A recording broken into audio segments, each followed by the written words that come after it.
नमस्कार, स्वागत है आप सभी का हमारी आज की इस वीडियो में। 16 दिसंबर का दिन भारत के साथ साथ उसके पड़ोसी देशों मतलब पाकिस्तान और बांग्लादेश के लिए भी काफी यादगार है।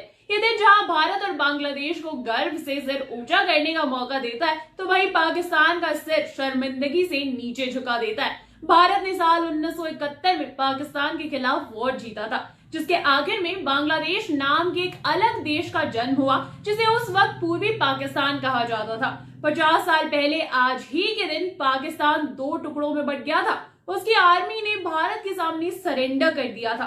ये सेकेंड वर्ल्ड वॉर के बाद सबसे बड़ी आर्मी का सरेंडर भी माना जाता है। दोनों देशों के बीच वॉर की शुरुआत पाकिस्तान के उस ईगो के साथ हुई, जिसके कारण उसने भारत के 11 एयरबेस पर हवाई हमला कर दिया।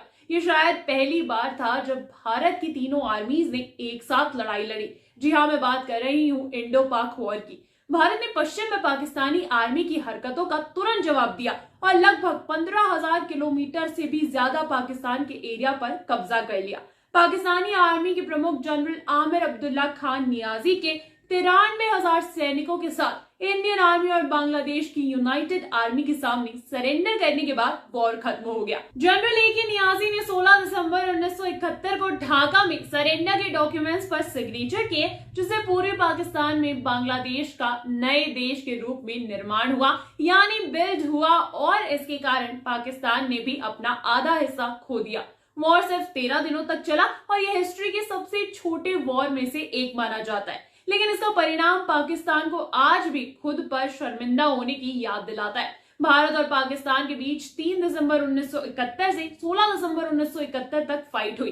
इंडियन आर्मी ने पाकिस्तान आर्मी को घुटनों पर लाकर उसके 93,000 सोल्जर्स को कब्जे में लिया और बांग्लादेश के 7.5 करोड़ लोगों को आजादी दिलाई। पूर्वी पाकिस्तान की बंगाली आबादी के खिलाफ पाकिस्तान द्वारा किए जा रहे अत्याचार को खत्म करने के लिए इस वॉर में भारत के 3,000 सोल्जर्स शहीद हुए। साथ ही पाकिस्तान के 8,000 सोल्जर्स की मौत हुई। वॉर के बाद बांग्लादेश को आजादी मिली। पाकिस्तान ने हिंदू आबादी को मारा। दरअसल बांग्लादेश पाकिस्तान से फ्रीडम हासिल करने के लिए लड़ रहा था। 1971 में पाकिस्तानी आर्मी ने निर्दोष बंगाली आबादी, स्पेशली पूर्वी पाकिस्तान में माइनॉरिटी हिंदू आबादी पर अत्याचार करना शुरू कर दिया। जब पाकिस्तान के अत्याचार बढ़े, former prime minister Indira Gandhi ji ने पाकिस्तान के खिलाफ कार्रवाई करने का फैसला किया। उसी वक्त बॉर्डर के दूसरी ओर के नागरिकों को पनाह भी दी। उन्होंने सेना प्रमुख जनरल सैम मानेकशॉ को पाकिस्तान के खिलाफ मिशन शुरू करने का ऑर्डर दिया, जिसके बाद भारत ने अपने पड़ोसी के खिलाफ वॉर शुरू कर दिया।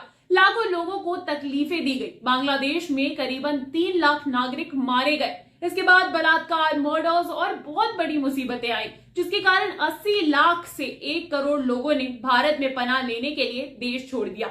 इंदिरा गांधी पाकिस्तान के खिलाफ वॉर शुरू करने के लिए राजी नहीं थी, क्योंकि देश पहले से ही पूर्वी पाकिस्तान से पनाह मांगने वालों के कारण बोझ का सामना कर रहा था और वॉर में प्रवेश करने का मतलब अधिक बोझ को न्योता देना था। उन्होंने दुनिया भर के पॉलिटिशियन से इंटरफेयर करने और पाकिस्तान पर उसकी हरकतों को रोकने के लिए प्रेशर डालने की भी अपील की, लेकिन भारत के पास ज्यादा टाइम नहीं था और एक क्विक डिसीजन लेना बहुत ज्यादा जरूरी था। 6 दिसंबर को उन्होंने पार्लियामेंट में अनाउंसमेंट की कि भारत ने बांग्लादेश सरकार को मंजूरी दी है। वॉर में भारत को जीत मिली। 2 अगस्त 1972 को भारत और पाकिस्तान ने शिमला एग्रीमेंट पर सिग्नेचर्स किए, जिसके तहत वॉर के सभी 93,000 पाकिस्तानी कैदियों को रिहा करने पर मंजूरी दी गई।